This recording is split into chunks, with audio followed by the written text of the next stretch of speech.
Mimi nataka niulizie wanaume. Sisi wote, hakuna mtu hajui kama mwanamke anaendanga mwezi. Wote, wanaume wote wanajua kwamba hawa wanawake wote tuko nao wanaendanga kwa mwezi. Na swali langu sasa ni je, nani ashaiulizia mwanamke fare ya kutoka kwa dunia mpaka kwa mwezi? Tusijifanye eti sasa eti mwanamke wako anakuambia oh, nilienda kwa mwezi.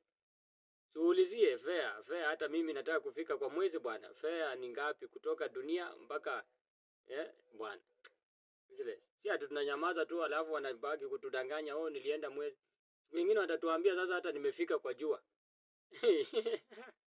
Lazima tuulizie bei ya kutoka kwa dunia mpaka kwa mwezi ni ngapi. Ili siku nyingine wakitudanganya wamefika kwa jua, tutakuwa sasa tunaelewa oh kutoka sasa kwa mwezi mpaka kwa jua ni ngapi.